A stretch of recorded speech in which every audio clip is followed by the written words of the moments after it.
Welcome to the Deep Dive, Emerald City Hockey's Seattle Kraken podcast. Hey everybody, welcome back to the Deep Dive, Emerald City Hockey Seattle Kraken podcast. RJ, Kraken won their last couple games. They're scoring goals, which has been fun to see, and we're definitely going to talk about that. And look, they're hanging on to that third spot in the Pacific Division. Yes, they are. I mean, looking at the standings, especially with so many other teams gaining points, going to overtime, we'll talk about that a little bit later in the podcast. The Kraken are hanging on. And if you sort by points percentage too, they're doing even better because they haven't played a whole lot of games. Tied for the top of the division, which, hey, great to see in middle of November. I don't think we maybe thought this was going to happen. No, I mean, it has been their best start in franchise history, and there's a lot to get into and talk about that, and we will definitely do so here on the pod today. But of course, first, we got to thank our wonderful sponsor, the law offices of Rico Tessendor. RJ, one of the first things you said when you got on the call here with me earlier today was that it's getting cold out there, and it's Seattle. It's a little rainy and wet already, and then as it gets cold, things are going to start freezing, especially if you're an early riser like me. You like to get up early in the morning, maybe go out if you got to run an errand, go to drive to work early. You're an early commuter. It's the time of season where we're going to start seeing ice. We're going to start seeing those things on the road. So I want to take this opportunity on behalf of the law offices of Rico Tessendor to remind everybody to drive safe out there. And something that, there's a lot of transplants in our audience here, a lot of transplants in Seattle. Seattle's grown a lot in the last 10, 15 years. Something I was not aware of coming from Southern California, where we mostly have evergreen trees, RJ, is that even more dangerous than ice is cold, semi-frozen leaves on the ground. That is even more slipperier for your tires than ice. Something my girlfriend from the Northeast let me know. I've heard other people from the Seattle area up here talking about, and so just gonna throw that out there for anybody like me who did not know that. It's the leaves you got to watch out for as things are gonna start to get cold here. Yeah, that's a good tip, Dylan. And I certainly didn't know any of that stuff when I moved up here. Dylan, you know the story of the first time I tried driving in the snow, also, and how disastrously that went. So it can certainly happen to anybody, especially the transplants. So I've learned some lessons since then. And yeah, the Kraken players make it look super easy, just gliding on the ice with no problem. A little more difficult for your car in those situations. And so, if you do get into an accident, you know who to call. Yep, that's right. Well, we hope none of you ever need his services. The odds say that at some point, someone out there will be involved in an accident, whether on the road, at work, or anywhere in between. And when you are, we hope you call Rico at 425-778-9800 or visit his website, ricotessendor.com, to schedule a free consultation. He's won millions of dollars for his clients and helped thousands of people in the greater Seattle area. And as a fellow member of the ECH community, we know he'll help you too. Now, some more just schedule keeping stuff to get out of the way here. Tonight will be my prospect chat over at patreon.com/Emerald City Hockey. Going to be updating my Kraken prospect rankings. We last did this in the middle of the off season, but now that everybody's gotten a month or two under their belt playing in their respective places, we're going to update the prospect rankings there. We've also had some people maybe graduate off the list. Looking at you, Berkeley Catton and Yanni Newman, we'll say at this point, I think. So excited for that. And then tomorrow we have our live game commentary also over there at Patreon /Emerald City Hockey. That's going to be a lot of fun. And then if you can't join us there on patreon.com/Emerald City Hockey, you could join us for post-game live after that game tomorrow night. And that should be a lot of fun as well. Yeah, we got a nice 4 hours straight of live streaming. Looking forward to that. Hoping for a good game against the Detroit Red Wings. That would make it a lot easier for us and for everybody. But yeah, looking forward to spending all that time with the patrons and then with everybody for the live game commentary. Cannot wait. Yep. And then finally, we have our watch party, Queen Anne Beer Hall, coming up this upcoming Sunday, 2 p.m. for the Kraken's game against the New York Islanders. Really looking forward to that. It's been talking with lots of people. Hopefully get a good turnout. I think we will. Should be a lot of fun.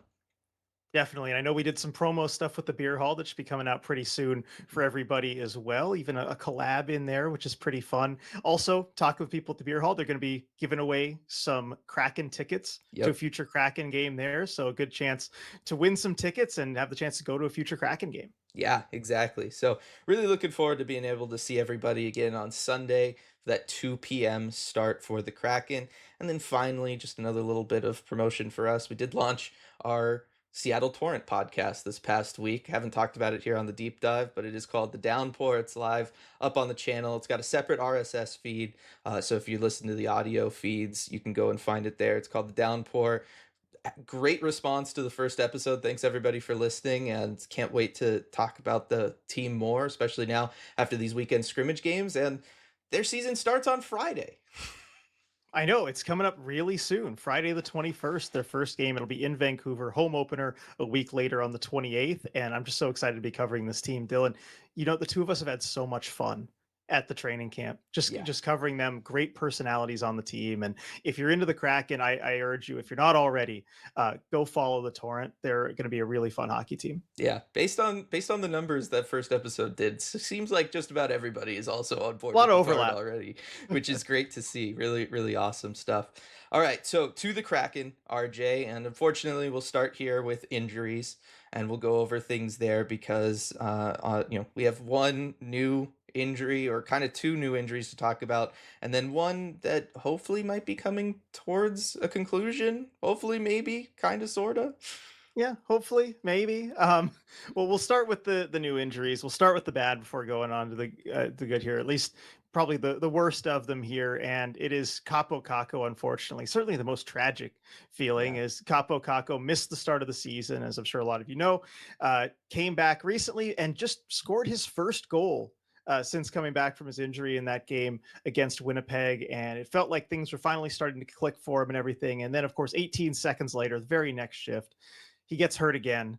And this time it's a lower body injury. He kind of had an awkward fall. And Dylan, I want to give credit to you because you spotted it immediately. I thought he might have fallen on the hand that he broke, but you're like, nah, this is something with a leg or a knee or whatever, because he pushed off and just had nothing left Yeah. there. And so it is a lower body injury, and he has been termed week to week. Yes, not a great designation there. I immediately kind of thought groin the way it went, groin or knee. But yeah, that's it's never a good thing when you see somebody go to, take a stride and then they just collapse, like their leg just gives out and there's nothing there. That's a bad sign, and it's just super unfortunate because he's already missed so much of the season, and it's brutal. He's a player that I know so many fans have been excited for. I know so many guys on the team excited to have him around and see the difference that he can make out there on the ice. I mean, he picked up, that was a beautiful goal that he kind of scored, getting the tip on it too. Just so it just sucks, right? Losing him right after just getting him back. So hopefully it's not too many weeks on that week to week designation, but definitely want to make sure he's at 100% when he does get back. Exactly. You got to be very careful with those, groin, knee, leg type injuries. You don't want to re-aggravate those. And so in the meantime, they'll have to get by without him, but they might get some reinforcements here soon. It feels like this is the way it's been going for the Yeah. Kraken this year. Somebody out, somebody in. It almost goes at the exact same time. Now, we don't know when Jared McCann is going to return. That's been a big mystery for a while. And for a while, it seemed like it was going to be a while that he Mhm. was out, but he has returned to the ice. And that's a really good sign. He has been practicing with the team, and it feels like he's getting close to a return. And so that should be very exciting for everybody following the Kraken, because oh boy, do they need him. We'll talk a little bit later about the goal scoring and some of the struggles they've had with it over the course of this season, despite the last couple games being better. But it looks like McCann's ramping up towards a return. Yeah, and I mean that is going to make, I think, a huge difference for this team. I think, we're going to talk about all the overtime games and all of that stuff that this team has been in so far this season, but you just, pull up the Kraken stat page, right, and look at their leading scorers and everything like that. I mean, the pace that he was on when he got injured, 4 points in 5 games, it was an incredible pace, something that the Kraken could definitely use, somebody who can be that guy. We know Jared McCann can be that on this team, and I think having him back will help a lot of things. It'll help the power play a lot. That's something that they could use him for, and of course, just helping provide a little bit of cushion or making sure that you come out on the right side of all these overtime games that you keep finding yourself in. Yeah, I mean, McCann is still tied for fifth on the team in goals, despite having played 5 games Yeah. versus 18 for pretty much everybody else. I think they're going to really value his return. Now, to close it out on something a little more negative, and that is Matt Murray's injury in the last game. Shout out to Philip Grubauer doing a fantastic job coming on in Incredible, yeah. relief.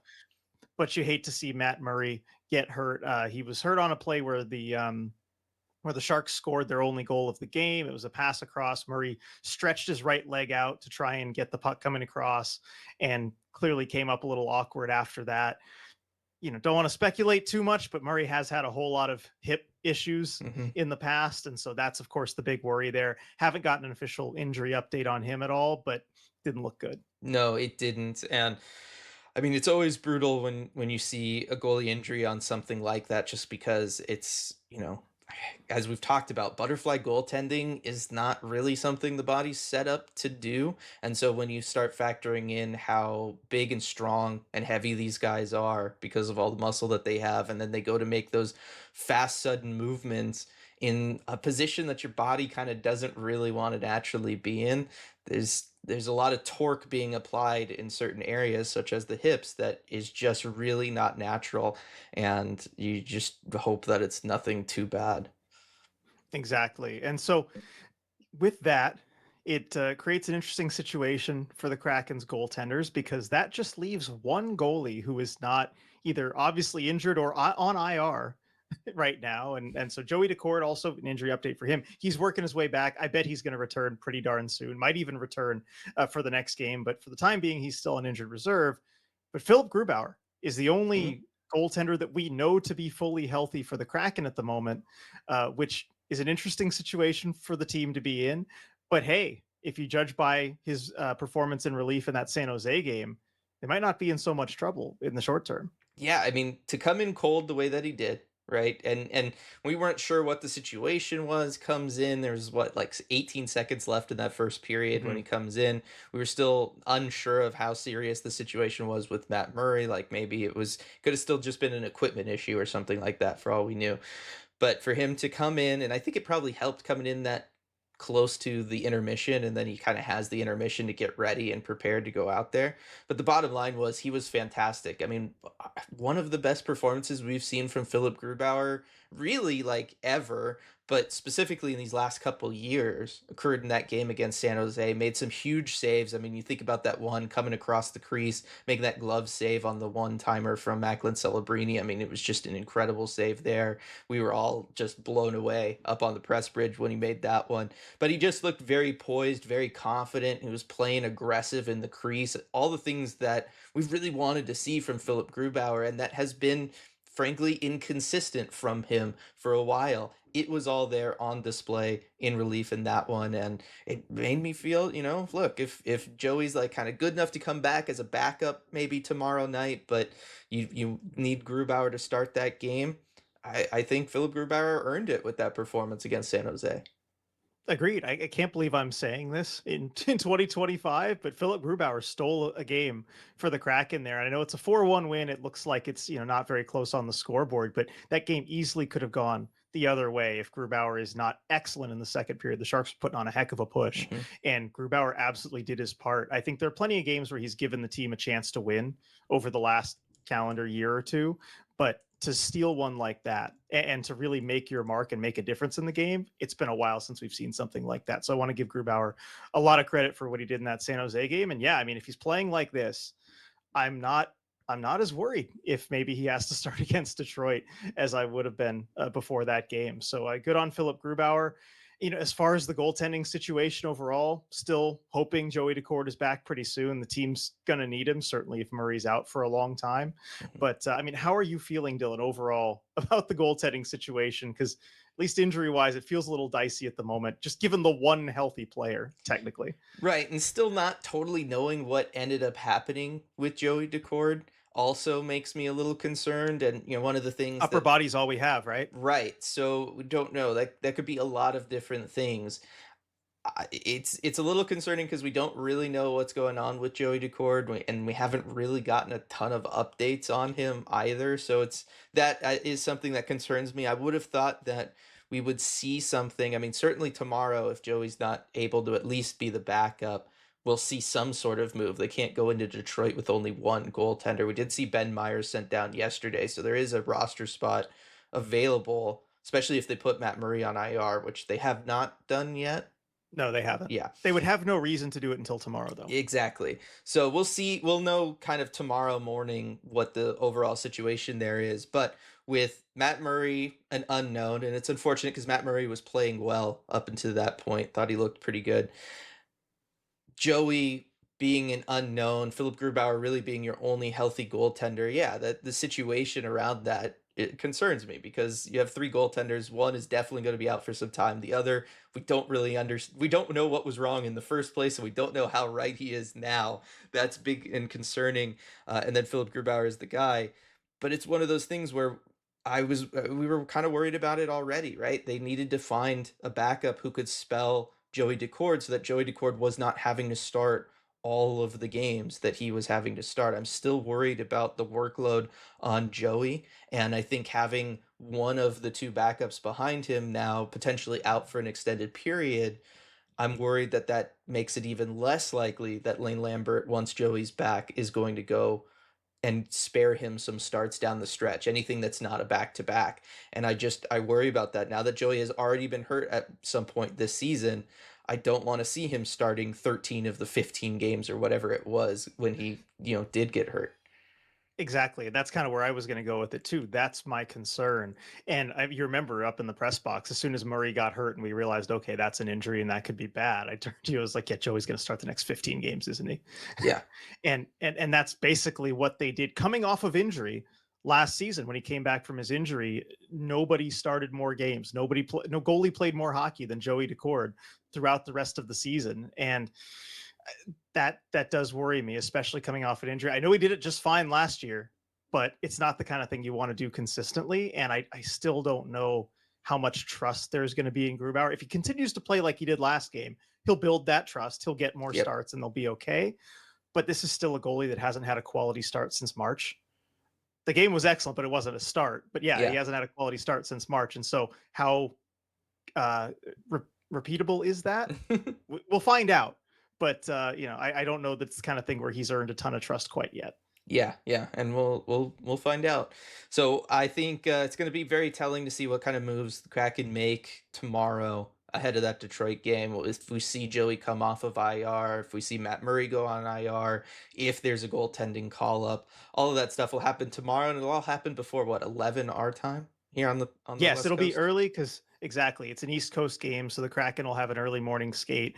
Their morning skate is at 8:30 a.m. our time. Yeah, 9, 10, 11. Yeah, 8:30 a.m. our time. So we'll probably know by 10 a.m.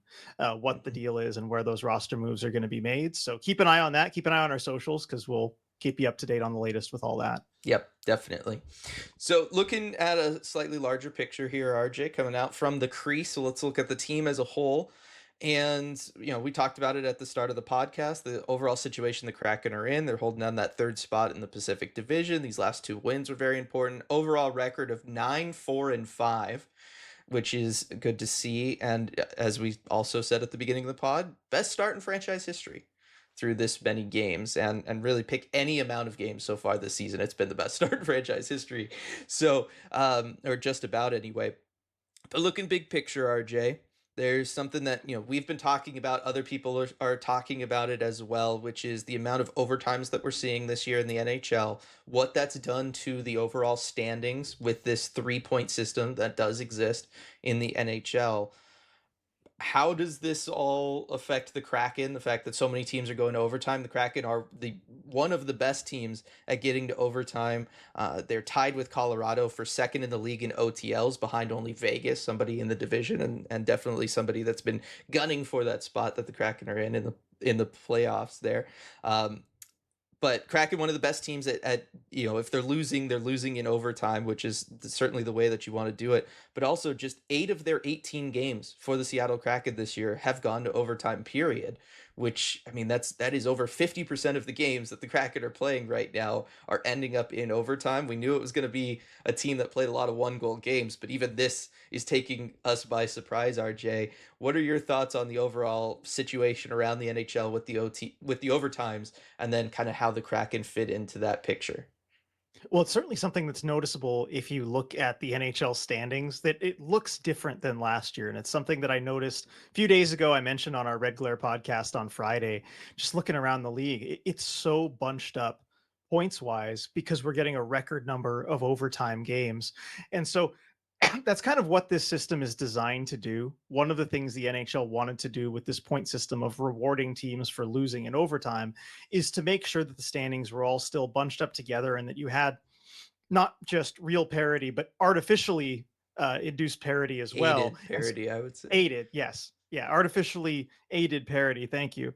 That just, and it results from real parity. Teams It getting to does. overtime, so, it is from, in a sense real, but you're going to have it be much more difficult for teams to separate early on in the season. And the more that teams go to overtime, the more that it's difficult to separate. And so I think you're seeing that for the Kraken, where they have the best record in franchise history to start 18 games in, but it doesn't mean quite as much as it did in previous years in terms of banking those points. And that's so much of what we talked about before the season, right? They have an easier stretch in November. You've got to bank a lot of points. The Kraken have absolutely been doing that. Hmm. Like their 639 points percentage. If you keep that through the whole season, you're in the playoffs. You're one of the Easy. top three teams in the Pacific easily. But it does mean that you're going to have to continue that throughout the rest of the season, maybe more than you otherwise would have had to, because you look at some of these teams and the Kraken at 23 points, excellent points percentage. They're still only 3 points clear of of Vancouver, who is well short of the playoffs. Right? You need to continue to pick up these points, and it's the kind of thing that like you didn't see last season. I don't know why there's been more overtime games, more loser points, all this stuff, but the environment is different. 639 points percentage is not what it used to be. And you look at 500, that's near the bottom of the conference, right? If you have a 500 points percentage, like Washington is a 500 team, they're third to last in the East. San Jose and Vancouver, 500 points percentage teams, they're fourth to last in the West. You've got to be getting more than 1 point per game on average. Yeah, you do. This year especially, I think, is it going to hold up over the full course of the season? Probably not. And I'm talking about the amount of games going to overtime league wide because we are on pace to smash records when it comes to most overtime games in a season from the league as a whole.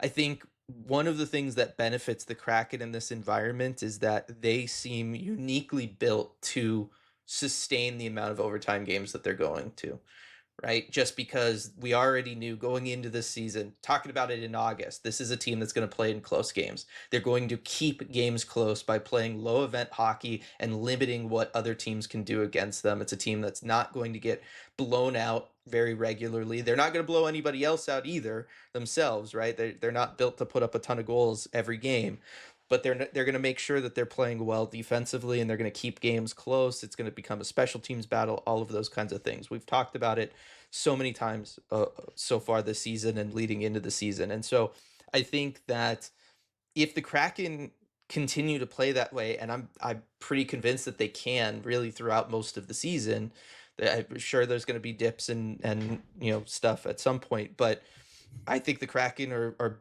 better set up for this environment than some of these other teams because the Kraken are just built to play in low event 1 goal games, and that's just naturally going to lend itself to more of those going to overtime. Right. And this is something that we maybe predicted a little bit going into the season. That would at least be the idea. That's the blueprint. That's what they were going for, is being in these low scoring games. I mean, the Kraken are bottom five in goals scored in the league, but they're also top five or whatever you want to look at it in goals allowed, right? They're allowing, the fewest and some of the fewest, and they're scoring some of the fewest. And that sort of thing is going to lead to more overtime games.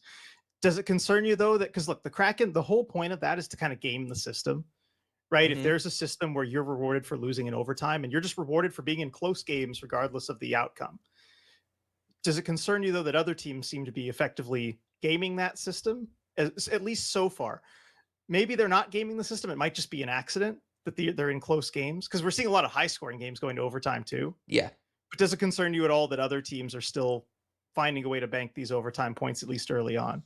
Not mid-November. Because, like, again, it's one of those things where, like, you can only control what you can control. And I think the Yeah. Kraken are better set up to control this than, say, some other teams where, who knows what's kind of leading to this. There's a lot of teams that have, you know, d- differences between their goals for and goals against that would indicate that they're not going to continue to find themselves in overtime games, right? Like that I think is just something that's going to eventually happen to some of the teams. I do think, and as we talked about on the Red Glare, my idea as to why this is happening is because we're kind of in the middle of a restructuring of the powers within the NHL. There's teams that have been at the very top for a while now that are starting to, age out of their competitive window or lose pieces, right? Because of salary, lack of cap flexibility, whatever. So they're starting to come down more towards the middle. You're seeing teams like San Jose, Chicago, Anaheim, teams that have been basement dwellers for the last 4 or 5 years start to come out of that rebuild. They're more competitive, so they're starting to rise towards that middle. And so I do think like this year and potentially next year as well, we're going to see a lot more parity league wide as that balance of power shifts.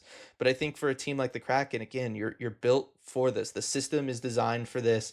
I don't think most other teams are playing towards getting to overtime the way the Kraken are, right? Like the Kraken are very much built to get to overtime.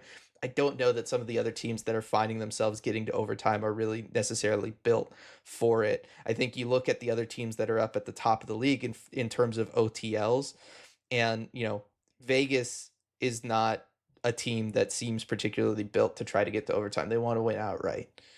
You Yeah, know what I that's mean? a Like, result of underperforming. Like those are yeah, games they should probably be winning in regulation, but they're slipping. exactly. Colorado, same thing. Colorado, it's actually kind of, I think, because they're so good that they're just incapable of losing in regulation. So the only way they could lose is if you're able to keep close enough to them to get the overtime and then you get the bounce, as they only have one regulation loss so far this year. That Colorado team is just absolutely built different. But I look at Chicago. Is Chicago going to play well enough all year long to continue to get to overtime as much as they're getting to? Probably not, right? Like there's just some teams like this that I don't think it's sustainable for one reason or the other. Some teams like Vegas, they're probably going to get better to the point where they're just not going to overtime as much. But other teams, I just don't think, I think they're kind of playing above their weight right now and they're not going to end up in as many overtime games. Whereas the Kraken, it's the whole point. This is what this team wants to do, is to be in this spot. I see no reason why it shouldn't be that way, especially with the goaltending. Just to kind of loop back around to the goaltending and talking about am I concerned about goaltending and the state of goaltending? I'm concerned about it because partly why the Kraken are here is because they have a team save percentage right now of 905. Like the Kraken are above average in save percentage. They're all three goalies have a save percentage over 900 or 900 or above, which we've never been able to say for the Kraken before. And obviously, the defensive system from Lane Lambert helps, and the buy-in and all the work that the forwards are doing in the defensive zone, all of that stuff's contributing. But when I look at this team and say like, okay, what's going to really help make this happen? It's the fact that they've been getting very sustainable but good goaltending from their three goaltenders.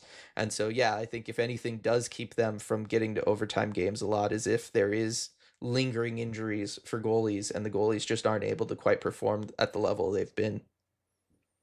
Yeah, and I think you're right on that. I mean, Matt Murray, the leader in goals saved above expected for the Kraken. Like, if you're seeing that and it's not Joey Daccord, I think that has to be really a good sign for you as a team. It shows Hmm. the backups are stepping up, and we saw Grubauer step up last game, so that's a big part of it as far as leading to overtime. Because especially in close games late in the game, if you have one failed save or one something where a shot where a goalie needs to have it but he Hmm. doesn't, that can just destroy you. You need every save in those moments. So Kraken so far, they've been getting them. So as much as we talk about other things not really looking sustainable for this team, I mean, you look at any analytics still last in the NHL in expected goals percentage and all that sort of thing, and you're like, well, is that sustainable? The fact that they are playing for overtime, that's the whole plan, and it is succeeding. That part seems sustainable to me. I'll agree with what you're saying there as the season goes on. And, maybe that isn't the case for every other team. But if you're a Kraken fan, might want to root for other games to not go to overtime. Early this season, you almost don't know who's going to be good, who's not going to be good. You look at the standings, and there's a lot of early surprises. It might even be more important for the Kraken long term, just for these early games, that it just doesn't go to overtime rather than who wins. If you see a team with a 1-goal lead late, just root for it not to get tied up. Yeah, exactly. That is what you want. If the Kraken are going to get to overtime, you want the other teams not getting to overtime, just to help the Kraken build that cushion there. But you talk about like sustainability and analytics, and yeah, most analytics are not favorable towards this Kraken team because they're so low event. And historically, teams that play this low event don't perform that well. But I think that there's like a couple things that I look at that are helping ease my mind as to how sustainable this could be and why I feel confident in it being potentially more sustainable. And we'll see when the schedule picks up in December and things like that, what ends up happening. But I look at shooting percentage. Kraken only 0.2% above league average right now in shooting percentage. So shooting percentage should be fairly sustainable for them, which I think is arguably even more important than save percentage for this group because even if the save percentage dips closer to low to league average, what this team struggles with far more than making a save is scoring a goal. And if you know they've climbed their way out of the bottom two in goals for because of the 9 goals over the last 2 games. But I think that that's going to be something that they need to make sure stays at least around league average is that shooting percentage. Because if that shooting percentage takes a dip for a month, I think you're going to see a lot of these games get that were getting to overtime, maybe not quite get to overtime because when you're only playing in 2-1 or 3-2 games, you take a goal off the board. That makes a huge difference for you being able to stay in that game long term. So as long as the shooting percentage stays here, I think it's a positive. I think what's good about the shooting percentage being at 11.1% right now, and then a 5-on-5 shooting percentage of 8.2, league average there is 8.6, is that it's not overinflated, right? If the Kraken were shooting 2 percentage points above league average right now, I'd be like, okay, either they're gonna ride the PDO bender all year long and be that true team of destiny, all of the Canucks a couple years ago, or at some point we're gonna see this regress down hard, and that's going to mean the Kraken are going to continue to struggle. But the fact that it's about league average, as long as you can keep it league average, the results are speaking for themselves. It's sustainable. You can get to overtime, you can pick up points, and you're going to continue to be in this spot where you have a great points percentage. Exactly. And I mean, you look at the distribution of the scoring too, because there are plenty of games where I'm thinking, man, after this one, it's going to look so unsustainable, the shooting percentage. I think of a couple games ago against Winnipeg, where the Kraken had 5 goals on 18 shots. I mean, that's just ridiculous Yeah. to have 5 goals on 18 shots, but it kind of balances out with the previous couple games where they only scored 1 goal each. And I think it might even be better for the Kraken that it's coming in spurts, right? That it's not all consistent because in the games where you're not scoring, like that Columbus game where, tough game, right? Yeah. But you manage to get to overtime and you get a point despite not being able to score very much. The Dallas game 2-1, you keep that really close, Hmm. and the OTLs, right? If you are able to just have these, these offensive games where you can score on relatively few shots, those are probably going to be wins, probably going to be regulation wins. And the other games, if you can just keep them close enough, you're still getting points in those games. And so that's okay. Even the way that it's happening to you, it's all right. I mean, and also just looking at, shooting percentage is one thing, but you also want to just look at the actual goals and how they're happening. Hmm. And I've been really encouraged by the way that the goals are happening, the way that they're generating those goals, because shooting percentage, it obscures a lot of the details of what is actually happening on the goals. And is this sustainable? Is this just lucky shooting? Did you get lucky and put the puck in a spot? Did you get a bounce? You could have shot it from no angle. It bounced off a defenseman's skate. And you're like, probably not going to get that luck all season, right? But some of these goals I'm looking at, I look at the San Jose game and it's transition goals when the other team makes an unwise pinch. That's part of the Lane Lambert system. Hmm. And all it takes is 1 or 2 mistakes from another team, right? And then you have a 2-on-1 the other way. And they've been pretty consistently putting those in the net. Yep. And you look at, say, the Tolvanen goal in the San Jose game, where it's just a beautiful pass from Stevenson over to Tolvanen for the one-timer. That's going to score more times than not. Hmm. It's probably not going to show up a lot in the expected goals stats just because all you're looking at is the location.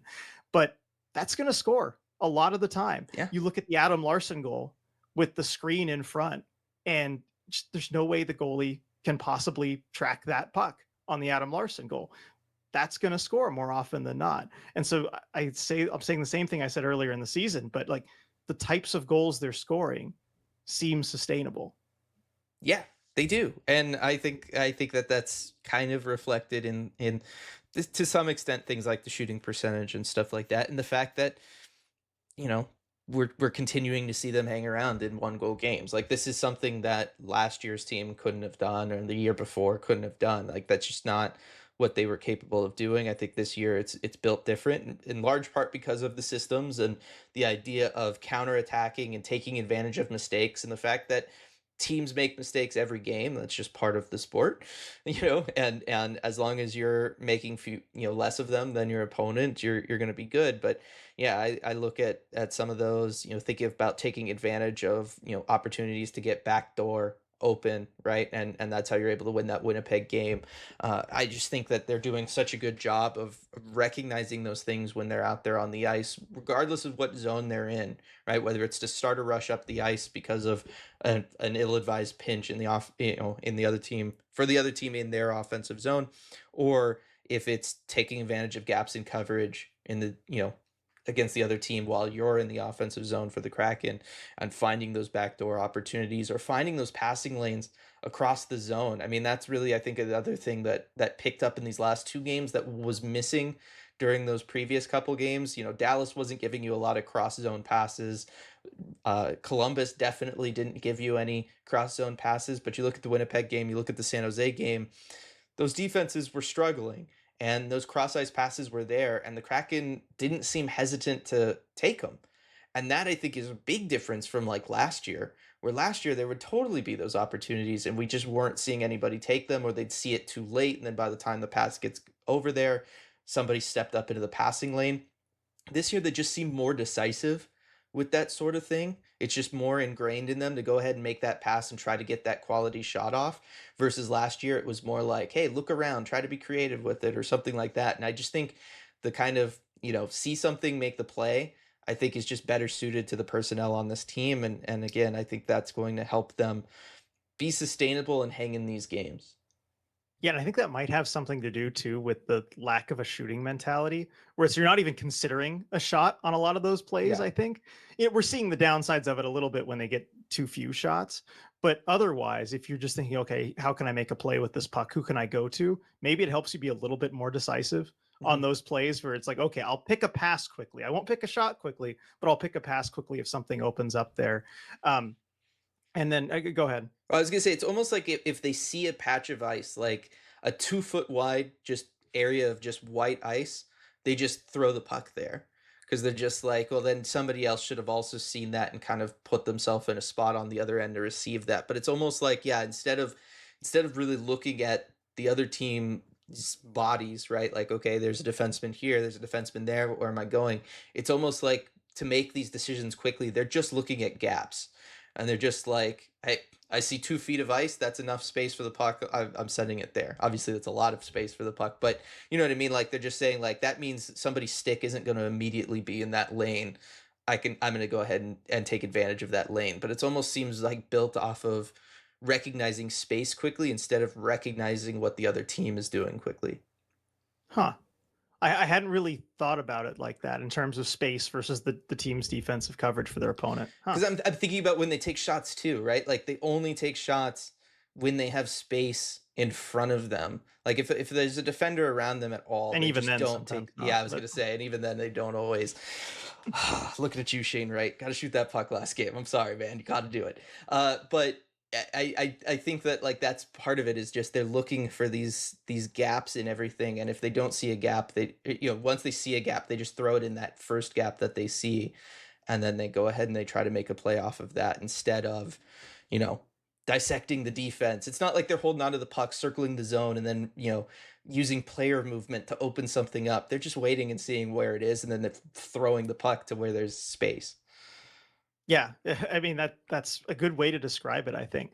And one more thing too, because you after the Columbus game, you kind of had your rant that we post on Instagram and everything Yeah. about the lack of a killer instinct Yeah. from this team. And I think you could certainly see it in that game. I mean, when you have an opponent like that, you've got to have a Hmm. killer instinct. But I think in the next two games, the Kraken, it's in a different way because they weren't facing weak opponents that they need to take advantage of. But it feels like they really have had that killer instinct this season within moments in a game Yeah. where if they see a mistake, everyone become from the opponent, everyone becomes really motivated to make them pay for it. And they kind of have that type of killer instinct, and especially if they see an opponent that's reeling, especially if they've scored one already. And I mean, you had kind of the response goal thing in San Jose, own response goal, Mhm. but they seem to have that type of killer instinct. Yeah. No, and that's a that is something. And again, it's more than what we've gotten from them the last couple of years. And I think that's why this team is more successful, despite the fact that they're scoring less. Like they're scoring a lot less than last year's team, but they're having so much more success, right? Yeah. Like, Well, and I think part of it is like, I guess by the killer instinct too. I mean, they're content with nothing happening for yes. most of the game because they know that as soon as their opponent slips up, they're going to be able to capitalize on it. Hmm. And so I think one of the problems a lot of the time last season was trying to kind of force things and make the game happen right away. And then that leads to mistakes that you make and the other team can take advantage of it and all that. And you get drawn into a lot of high scoring games where maybe you can come back if you're trying to force the issue. But it seems like this year's Kraken team, yeah, they're totally fine with not much happening for most of the game, as long as they know opportunities are going to come up at some point, and they just seem to be scoring on them pretty reliably. I think that helps build confidence too, that you don't need to force it. Hmm. No, it does. And I think that it's so much more, it just fits the personnel of the team so much more to be that way, because you look at how these players want to score and when they're at their best. You look at a guy like a Jaden Schwartz, Capo Caco, when healthy, guys like that, or even to some extent with this Jared McCann, where they want to take advantage of a backdoor play being open. They want to be in and around the crease and try to get those kinds of opportunities where they can just get a stick, maybe even just a foot or something like that on a puck and have it go in the net. Like that's just the kinds of players they are.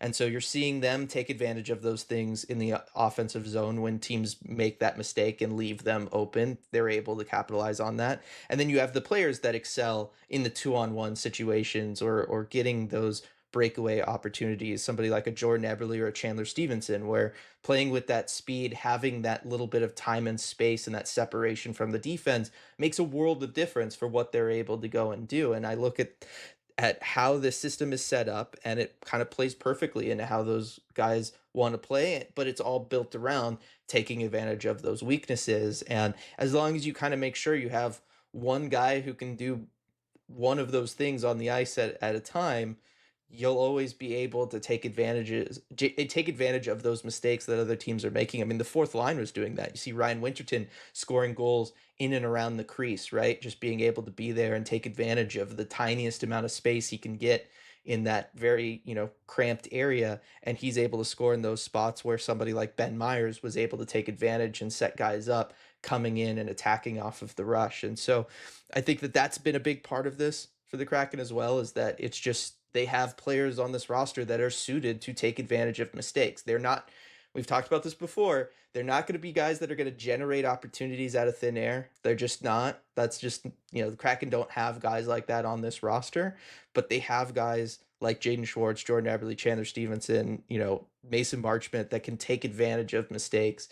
And I just think so much of what Lane Lambert's doing this year just fits so much better with the roster construction versus last year, where so much of the emphasis was go out there, find a play, make a play, create a play.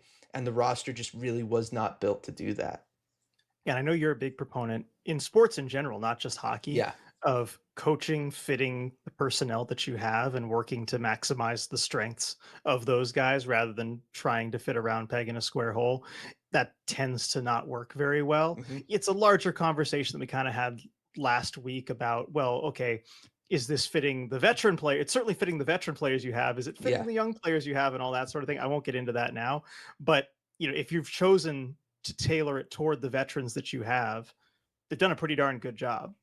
Yeah, they have. And I think that that's why we're seeing, Jaden Schwartz, Jordan Eberle lead this team in points in Jared McCann's absence. The beautiful thing about Jared McCann is he can do both, right? Like you give him time and space on a breakaway, he's going to score, but he can also get in there and score around the net front. And I believe 2 of his 3 goals this year were in pretty close to the goaltender Mhm. there. So, yeah, it's one of those, like I think him coming back helps out a lot with this, but I do think looking at this team, one of the questions we've had where are the goals coming from? Right? Because you look at like the leaderboard for the team, and it's Schwartz and Eberle with 7 goals each. But after that, it is kind of more or less by committee, and that I think also speaks to taking advantage of opportunities as they pop up rather than creating your own opportunities. If that was the case, you'd see 2 or 3 guys really high up on the board in goals and then a big drop off. Here, I think you're just seeing a lot of guys with 2 to 3 because they're just out there when those opportunities present themselves. Yeah, that's a huge indicator. And you see that with teams that have star players where the scoring distribution looks very, very different than what it does for the Kraken. But I mean, I think this is something that Lambert or Bottrell, like people with the team said that from before the start of the season. If we're going to have success, we're going to need everybody contributing, everybody scoring. Kind of been the case for the Kraken throughout their entire existence, just given the personnel they've had. But that's kind of what they're getting. And they're scoring just enough to make it work. By the way, you mentioned Ben Myers on the fourth line. Just want to give a shout out to Ben Myers. He just got sent down to the AHL back to Coachella Valley because guys getting healthy and they need a roster spot and everything. But man, he was great in his He stint in was. Seattle. I'm sure we'll see him again at some point, but he was a perfect fit on that fourth line. So just want to give him some recognition there. Yeah, as excited as we are to have Freddie Gaudreau back in the lineup and everything, Ben Myers was fantastic, and there was a good stretch of games there where the fourth line that he was centering was, playing the best of all the Kraken lines. And I do think, last year, this year, whenever we've seen Ben Myers up with the Kraken, he's always found a way to make an impact on games and make us really notice him in a way that, you don't normally for a fourth line center who's getting less than 10 minutes a night. Exactly. So best of luck to him and CV. I'm sure he's going to put up great scoring numbers, in a way that Mhm. you couldn't do in the NHL, but like he's a heck of an AHL player too. The Firebirds can be happy to get him. Yeah, definitely, definitely. One of the other aspects that I think has kind of helped the Kraken here in the last little bit, and I think that as they're both kind of leveling off, is another contributing factor to the Kraken getting to overtime games is special teams, RJ. And we've talked about special teams a couple times. There was, point early in the season where the Kraken had one of the top power plays in the league. That has cooled off. I think that that's something that they need to focus on again, is just getting that power play scoring back up, because they have fallen a little bit below league average. Power play currently sitting at 18.87% right now, which is under the 20.5 mark that is league average for the league. But I want to shout out the PK, which has done a good job of stepping up in the last couple games. They allow the early power play goal against San Jose in the last one, but then after that, San Jose went 0 for 5 on the power play. After they got that power play goal in the first period, I thought the PK did a good job against Winnipeg as well. I think they've made some to me obvious adjustments on the PK, where they're just playing a lot tighter together as a group. They're really trying to focus on taking away the middle of the ice, not allowing cross zone passes for one-timer opportunities. I know, again, the Wenberg goal was not a good example of that in that last game, but they shut it down after that. They recognized it. Go for it. Yeah, and I'm glad that Lane Lambert didn't let him off the hook for that, Yeah, because that was just an awful play it all around. You was. had 3 of the penalty killers go to 1 player, opens up the whole ice. It's uncharacteristic of the way they want to play, the way they need to play, all that. But I think they learned from it and they were better through the rest of the game. But I like that Lambert still highlighted that after the game. He just like, yeah, he didn't say, oh, good overall, everything, they had the one mistake, but he really harped on that, which shows that's the standard of excellence. So I just wanted to mention that at one point because I liked that after the game. Yeah. No, it's definitely worth bringing up. And again, like I said, it's one of those things that I think has been something that when it comes to power plays, when it comes to PKing, it's something you always have to be working at, right? Like it's never going to be done. The work will never be finished, and you're just like, hey, we got it now, and we're just set up, right? Unless you have Alex Ovechkin's one timer, you're always going to have to be making adjustments to your power play to keep it fresh and keep other teams from keying in on what you're trying to do, all of that kind of stuff. And the same thing happens on the defensive side of things with your penalty kill. You always have to be making adjustments, keeping other teams guessing, not letting them get comfortable and think, okay, these are going to be our shooting lanes going into the game tonight. You want them to have to figure that out during the game, because that just buys you more time out there. But I thought that the PK has done a really good job of kind of playing more of a shell in the defensive zone. They're allowing possession to take place. We're still seeing a lot of possession for other teams, but we're just not seeing those giant passing lanes through the middle. We're not seeing the one-timers as effectively as before. I mean, I know Kyle Connor got one in the Winnipeg game, but he's Kyle Connor. He's going to get those. That just happens with him. And it wasn't That should have been stopped. yeah, it should have been. And so it's one of those where I just think they're doing a much better job of recognizing where they were really, really struggling and deficient on the PK, and the PK has made some large strides, and they're getting closer to league average now with that number, and I think that that's going to help them a lot. If you can get to around league average on the special teams, it's one of those things like the shooting percentage. As long as you're staying around league average with the way that you're built and the low event games that you're forcing other teams into, there is no reason why you shouldn't get to overtime in at least 50% of your games like they have been this season.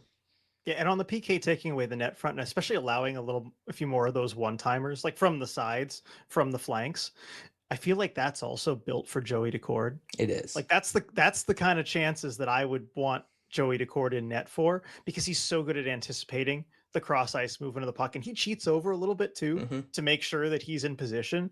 And so I have no problem giving up those one timers, unless it's maybe Ovechkin in that one spot. But for most players in the league, I don't have a problem giving that up if I have Joey Daccord in net, because he's so good at those chances. I just don't want any kind of rebound, third chance, whatever, that no goalie's going to stop. And so I like the way the PK is designed there. And credit to Grubauer and Murray, because I think they've adjusted pretty well to that as well. Like, Grubauer, I think, struggled with it in the Winnipeg game, but in the San Jose game, you look at the save on Celebrini. That's the exact type of chance that you're going to give up on the PK, and you need your goalie to be ready for. And I think Joey's probably already in position. That shot might even hit him in the chest because he's a bigger goalie and he'll have cheated over. But Grubauer, if you can get over and make that glove save in time, that's all you need to do. Yeah, exactly. No, I'm totally with you, and I was just using that opportunity to go back and look at the Kyle Connor power play goal, and one, yeah, he's there, he's in front of it. That puck needs to be stopped. But also, and this, I just wanted to confirm it in my mind. What we saw a lot in the Winnipeg game, and what we saw a lot in the San Jose game is the one timers that guys are getting. It's passes from the point down to the side rather than side to side in the zone. And so it's not as much movement then that the goalie has to deal with as far as where you're set up, because you're going from being pretty center in the net because the puck's up at the point and the defenseman has it, to then only having to go halfway across your net over to the side to make that save off of a one timer rather than having to go all the way from the left to the right or right to the left.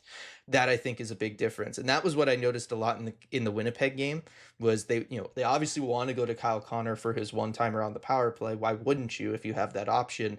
But it was always like Morrissey having to make that pass. It was never like Shifley from the other side sending it over to him. It was always coming from the point, and that was very much the case in the San Jose game too. It was Klingberg had the puck all the time, and then he was trying to feed Celebrini one timers from the point, and I was just like, I mean, that's not going to get it done. Like that, it's just not how you want to set up a one timer. It's just not enough movement on the goaltender to really open things up. So unless you have just a remarkable shot, odds are you're gonna put the goaltender in a spot where he's gonna be able to make a save there. And that I think is again credit to the way the PK is playing. It's forcing teams to have to, if they want to go with the one timer option, which many power plays are built around, they're not able to get the full range of movement. They're not able to force the Kraken goaltender into that full range of movement that you otherwise normally are looking for.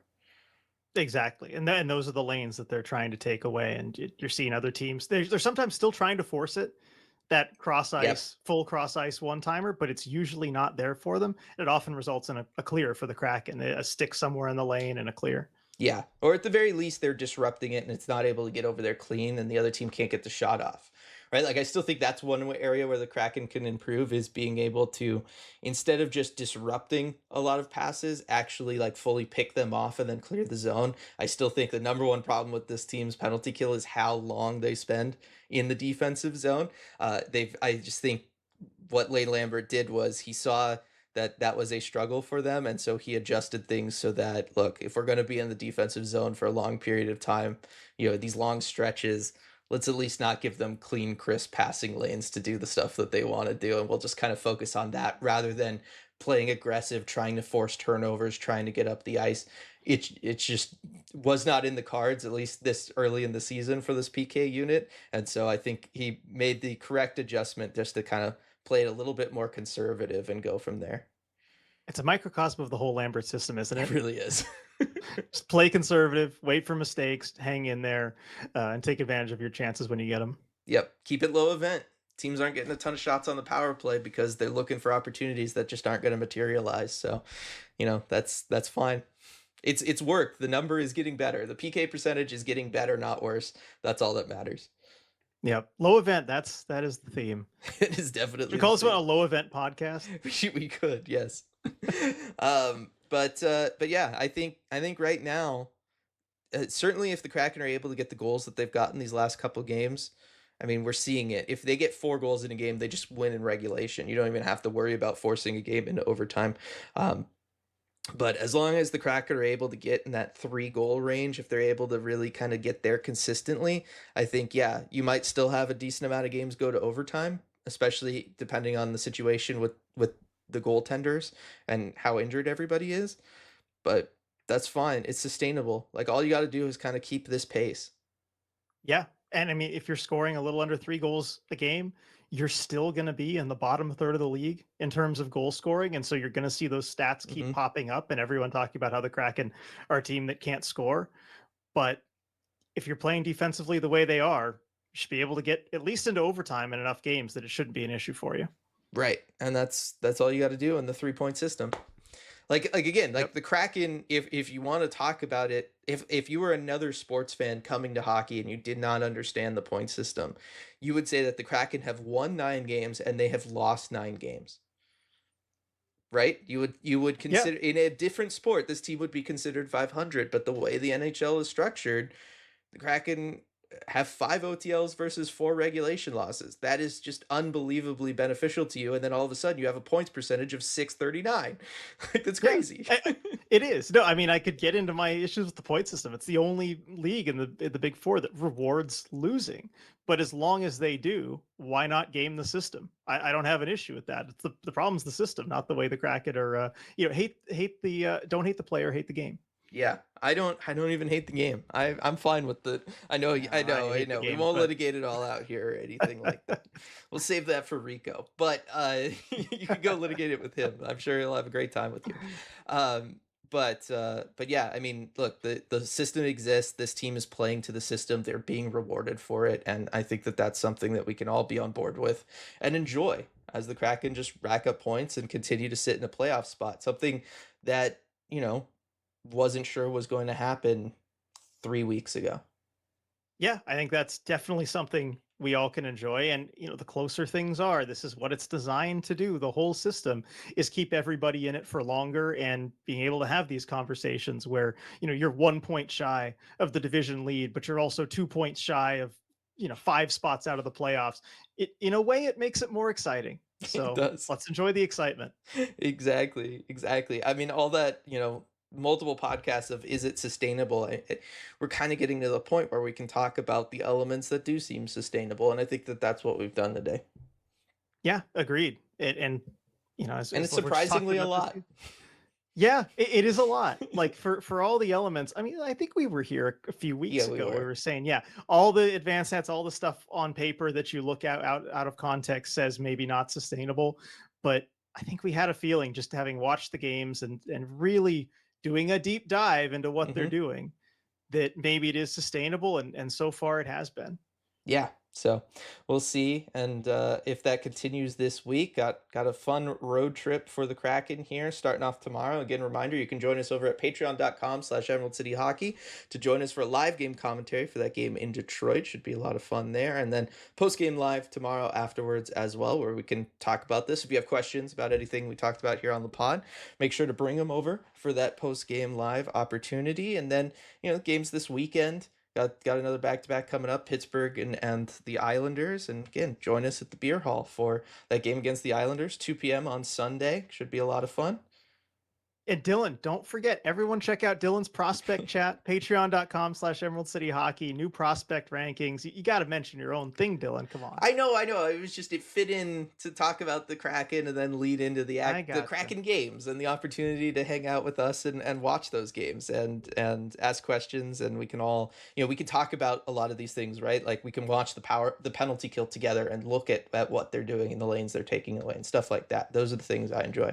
But yes, should be a fun prospect chat tonight as well. Another huge shout out to the offices of Rico Tessendorf for sponsoring the pod as he does each and every week. And a reminder just to drive safe as the weather is changing out there up here in the Pacific Northwest. And while we hope none of you ever need his services, the odds say that at some point someone out there will be involved in an accident, whether on the road, at work, or anywhere in between. And when you are, we hope you call Rico at 425-778-9800 or visit his website, ricotessendor.com, to schedule a free consultation.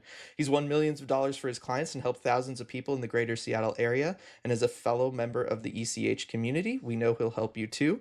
That's going to do it for this podcast, The Deep Dive, RJ, but we'll have another episode of Downpour maybe this week coming up. I certainly hope so, where we get to talk about the Torrent before their season kicks off. So a reminder to check that out, everybody. But that's going to do it for us here. We will see you all next time. Hey everyone, before we go, we just wanted to give a quick shout out to all of our awesome patrons over at patreon.com/Emerald City Hockey, especially our Terror of the Deep patrons. Thank you so much for making all this possible. We really appreciate your support.